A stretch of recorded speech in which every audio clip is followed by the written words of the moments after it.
I'm going to try and explain a little bit on shimming the pard. Some don't need it, but most do. So here it is, fixed onto here. This side with the bolts on is the fixed side of the pard, and it's actually made for a Picatinny or Weaver rail. So I'll get back to that little bit in a minute.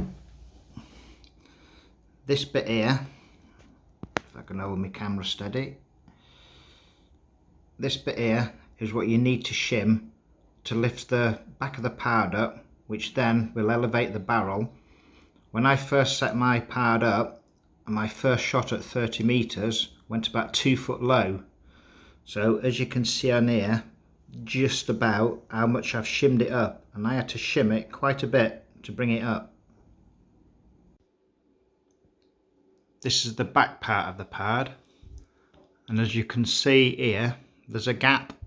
Normally that would be flush and there'd be no gap there, so I've actually shimmed that round about 1 millimeter, which was plenty enough to bring my crosshairs back into the centre of the screen. But without that, the crosshairs were actually off the screen down the bottom, because I couldn't have enough elevation to bring the crosshairs back. As you can see from this side, I'm hoping you can see it, this bit here, this is an adapter from 11 to 13 mil up to the 20 mil I think it is for the Weaver rail. So when you're shimming, this side is completely fixed, so it doesn't matter what you shim on this side, it won't make any blind bit of difference, because this bit here is fixed and it will just pull into the rail.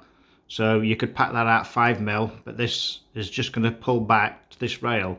So this is the side you need to shim. Technically the one with these bolts on is the fixed side. So if you want to shim left or right, you have to slide a little bit of, maybe a little bit of tin steel in this bit here, then that'll take it one way, and if you shim the front part the same, it'll bring it the other way. So this is the other side of the pard. When you turn the bolts on the other side, these pull in, which obviously makes it to grip to the rail.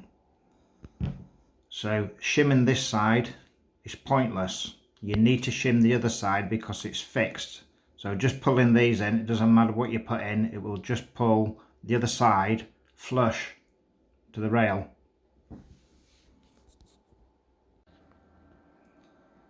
So once you have shimmed the pard, I got it something like, these bolts just need to be finger tight, or as tight as you can get them with your finger. And if you look in here, you can barely see it, there's an hole there, we should just put an Allen key and just nip him maybe 1/4 of a turn. Any more than that, and there's been people having problems with the clamps at the back snapping off due to too much pressure on these bolts. So top tip, do not over tighten these bolts. I must say, as from standard, this clamp will actually fit both the Picatinny rail and the dovetail rail, which is 11 to 13 mil I think it is.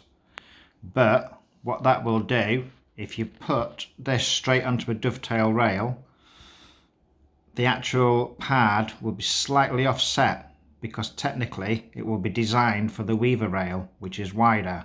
So everything would have been centralised for the wider rail, which is the Weaver rail. So putting this on an 11 mil to 13 mil dovetail will offset the pad by roughly 4 to 5 mil. So not a problem if you're only shooting to maybe 30 meters and you're quite happy with that.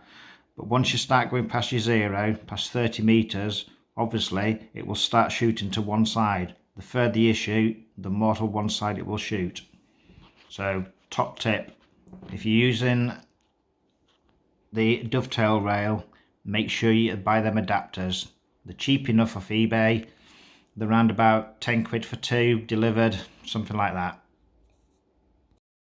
There is an option to save shimming by using one of these little gadgets found on eBay.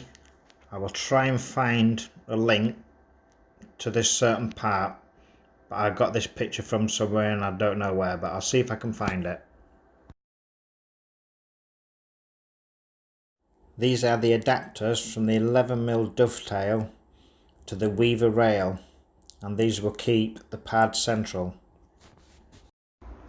This guy has some good reviews on the new pad, the LRF. If you check out his site, there's plenty of information on there on reticles, different IR torches and various things like that. Well worth watching. Thank you very much for watching. Hope it's answered a few of your questions.